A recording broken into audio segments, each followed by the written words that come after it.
نحمده ونصلي ونسلم على رسوله الكريم أما بعد فأعوذ بالله من الشيطان الرجيم بسم الله الرحمن الرحيم ربنا هب لنا من أزواجنا وذرياتنا قرة أعين واجعلنا للمتقين إماما قال النبي صلى الله عليه وسلم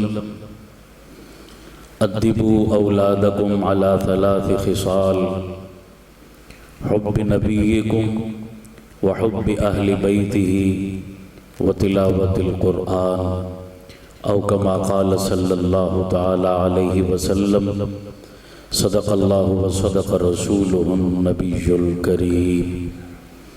محبت و عقیدت سے درود پاک پڑھ۔ اللہم صلی علی سیدنا و مولانا محمد وعلی آل سیدنا و مولانا محمد و اصحاب سیدنا و مولانا محمد وبارک وسلم ثم صلی علیہ۔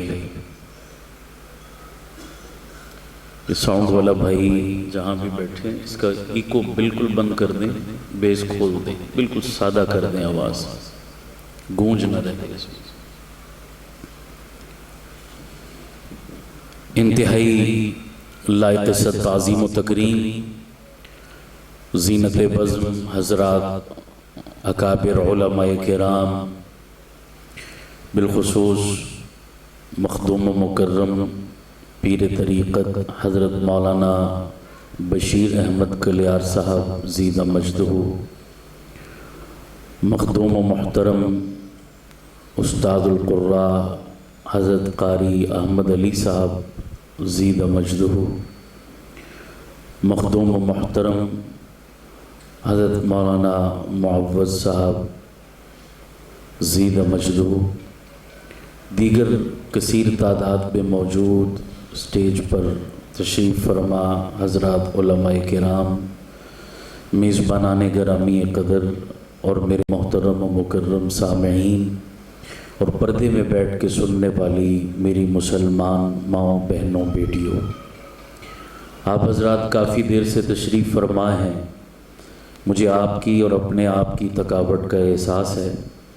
میں بغیر وقت ضائع کیے آج کی مجلس کی مناسبت سے 2-4 باتیں آپ کی خدمت میں عرض کر کے اجازت چاہوں گا، لیکن آپ سے یہ توقع رکھوں گا کہ آپ جیتے جاگتے ہوئے بازوق بن کر میری بات سنیں گے تو ذوق آپ کا میرا ساتھ دے گا، ایسے نہیں، تھوڑا بیداری کا ثبوت دیں، محبت سے کہیں ذرا سبحان اللہ، تھوڑا اور بلند آواز سے کہہ دیں سبحان اللہ۔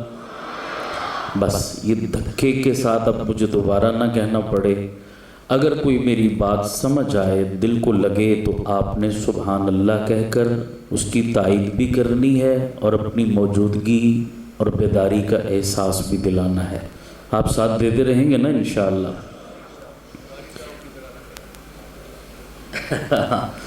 ابھی اتنی خوبصورت تلاوت ماشاءاللہ قاری صاحب نے آپ کو سنائی، لیکن آپ بالکل سمن بکمن بیٹھے رہے، تو اتنی بے ذوقی تو بالکل خاص کر اللہ کے قرآن کے ساتھ تو نہیں ہونی چاہیے۔ اللہ ہمیں باذوق بننے کی توفیق عطا فرمائے۔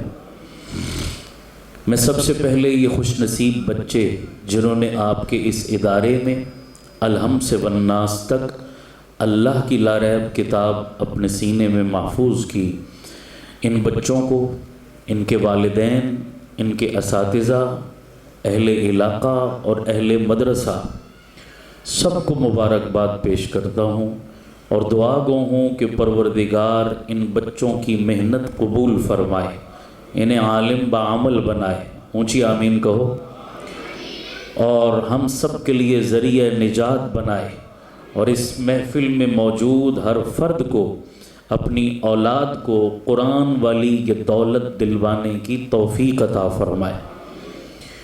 میں اسی مناسبت سے چند باتیں آپ کی خدمت میں عرض کرنا چاہتا ہوں۔ آپ میں سے اکثر حضرات صاحب اولاد بیٹھے ہیں، اور اگر صاحب اولاد نہیں بھی ہیں تو یہ ذمہ داری ایک دن ان کے کندھوں پہ پڑنی ہے، اس لیے مرد بھی اور میری مائیں بہنیں بھی اس بات کو غور سے سنیے گا۔ میں نے جو 2-3 باتیں عرض کرنی ہیں، ایک بات کا تعلق ہمارے عقیدے سے اور 2 باتوں کا تعلق ہمارے عمل سے۔ پہلی بات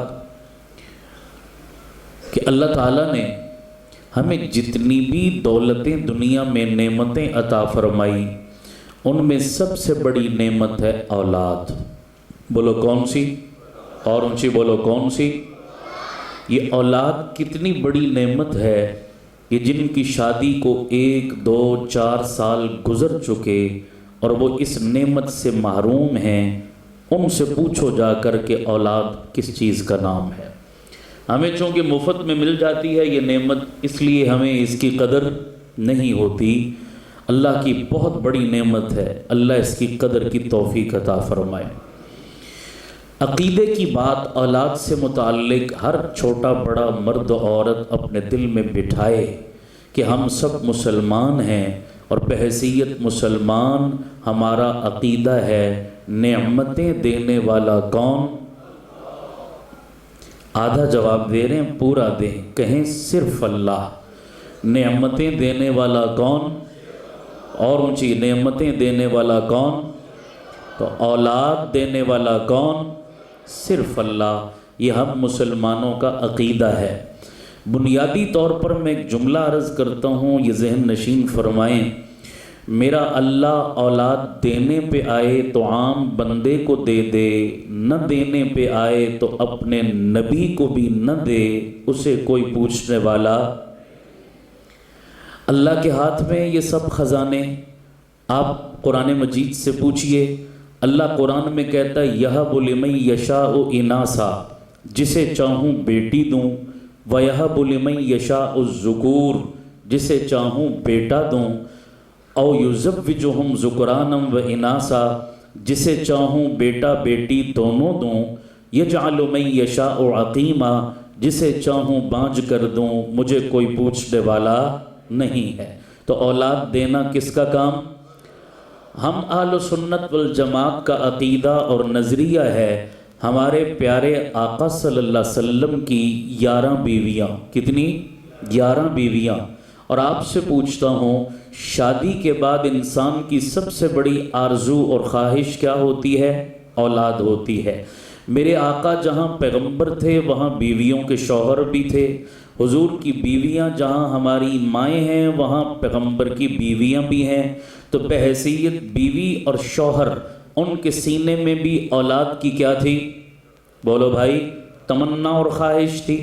حدیث پاک میں آتا ہے، میری مائیں بہنیں توجہ فرمائیں غور سے، حدیث پاک میں آتا ہے اچھا جب بندے کی اپنی اولاد نہ ہونا تو اس کو دوسرے کے بچوں پہ کیا آتا ہے؟ پیار، بھائی کا بچہ، بہن کا بچہ، پڑوسی کا بچہ، تو پھر سے تمنا جاگ اٹھتی ہے۔ آقا صلی اللہ علیہ وسلم تشریف فرما ہیں، اماں عائشہ سامنے تشریف فرما ہیں، پڑوسیوں کا ایک بچہ کھیلتا میرے مصطفیٰ کے گھر آیا، اماں جی نے اس بچے کو اٹھایا، گود میں لیا، پیار کرنے لگی، پڑوسی کا بچہ تھا۔ اچھا دل میں اماں جی کے پھر سے ہوک اور تمنا جاگ اٹھی، اور کہتے ہیں نا جناب، بہت ساری باتیں بندہ اگلے بندے کو منہ کی زبان سے نہیں کہتا لیکن اشاروں کی زبان سے کہہ دیتا ہے۔ یہ اشاروں کی بھی ایک زبان ہوتی ہے، اور کہتے ہیں سمجھدار کے لیے اشارہ کافی ہے۔ پھر میرے پیغمبر سے بڑھ کر کون سمجھدار ہوگا جو اس زبان کو نہ سمجھے؟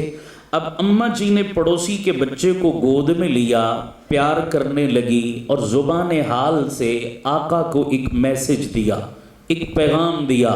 وہ میسج کیا تھا کہ آقا کاش میری گود بھی ہری ہوتی، میرے صحن میں بھی کوئی پھول کھلتا، میرا بھی کوئی بیٹا بیٹی ہوتا، میں بھی اپنی ممتا کی شفقتیں محبتیں اس پر نچھاور کرتی۔ زبان حال سے آقا کو میسج دیا۔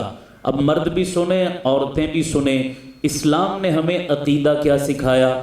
رسول پاک اماں عائشہ کے اس اشارے کو سمجھ گئے کہ عائشہ مجھ سے کس چیز کا تقاضا کر رہی ہے، تو میرے آقا نے محبت میں میرے آقا اماں عائشہ کو حمیرہ کہہ کے مخاطب کرتے۔